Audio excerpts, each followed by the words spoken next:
All right, Saagar, what are you looking at? Well, as Barry Weiss is apparently so controversial for saying, an entire generation of young people will remember the ridiculous COVID restrictions we've seen over the last 2 years as a catastrophic moral crime. From decreased development in young children to the robbing of college students and young entry-level professionals who have had some of the most important years of their lives taken away from them.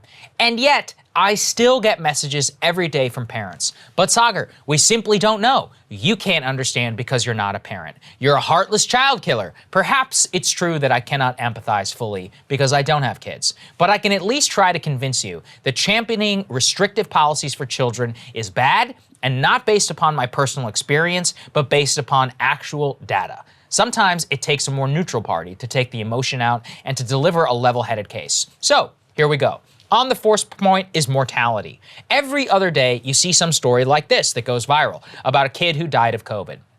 This is terribly tragic. And as usual, though, it's almost certainly more to the story. Take this heart-wrenching one from the Salt Lake Tribune about the last words of a 3-year-old who died on a ventilator.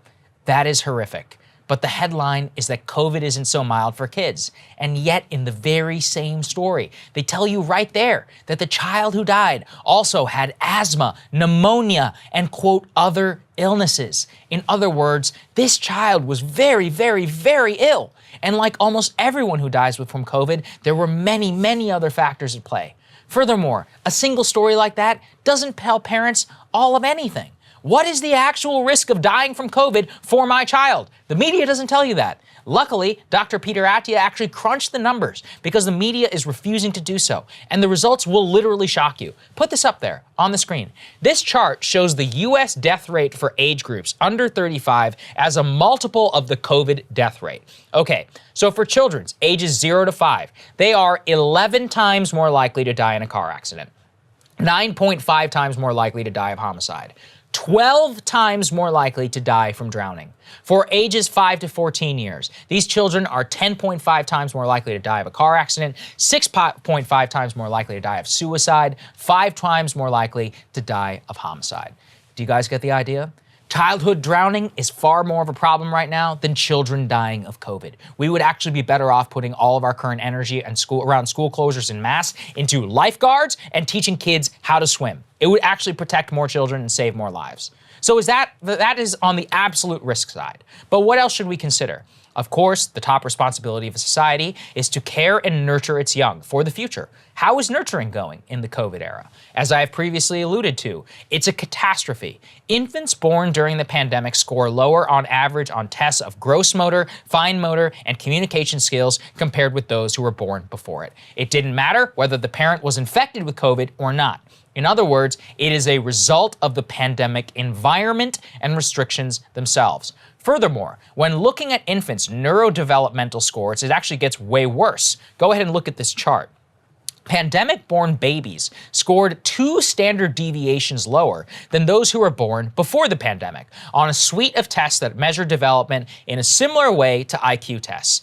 2 standard deviations is a catastrophe in science when you are talking about something as vital as infant neurodevelopment. In fact, many schools of thought believe that some of the first years of life are the most critical for forming relationships, setting the foundation of human interaction for how you interact with the world and think about it for the rest of your life.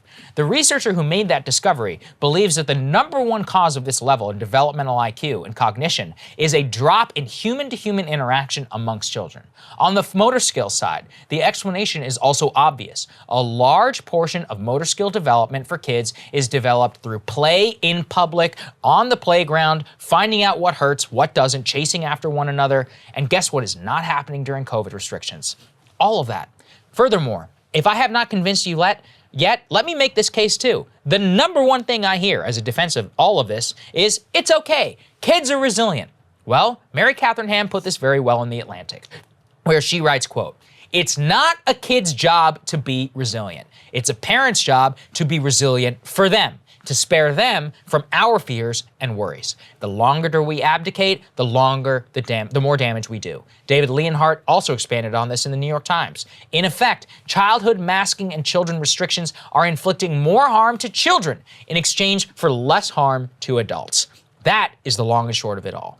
Institutionalized insanity continues to be weaponized by adults against kids. Take here in the DMV area, where in Northern Virginia, parents are sending their kids to school without masks, as is their right per the governor's new executive order. And the school district is placing them in a form of detention for doing so. Take a listen. On Monday, these high school students went into school maskless, and they were sent to the auditorium with other maskless students. Several students and their parents told 7 News they were bored and weren't given enough lessons or homework to fill the school day. Placing children basically in isolation and detention because their parents don't want them to wear masks. That is the same thing happening in New York State, where chaos has engulfed children after a New York State judge struck down the governor's mask mandate for schools and public locations. That mask mandate was quickly put back in for effect after a judge granted a stay, but in the interim, parents who were very excited to send their kids to school without masks did so. What did the schools do? The children were met with cruelty. Despite no mask mandate legally not being the case for 24 hours, schools literally turned away kids whose parents sent them there with masks. Other schools reportedly placed kids in some sort of holding room like convicts. Look, if you still don't believe me, fine. Go ahead, strap an N95 to your kid's face for the rest of your life. But do not inflict this madness and cruelty upon others. The moral crime of this new century will be reckoned with for years. Already, speech pathologists say they are seeing an increase in cases of kids who have not learned to speak properly throughout the pandemic because of masking. Childhood psychologists are going to reckon with these effects for years. Perhaps an entire generation will live their lives with psychological and physical scars, as many did from the Great Depression. And I would say, I hope they forgive us, but they should not. Because at this point, we know enough to stop, and we simply won't. The misery and the cruelty at this point, they are all up to us to stand against it. I mean, look, Krystal, you look at that chart, it's clear as day. Hey guys, thanks so much for watching. That's right. Just as a reminder, you can become a premium subscriber today. Watch the full show completely uncut, our reactions to each other's monologues. You get to listen to it, you get to ask us questions,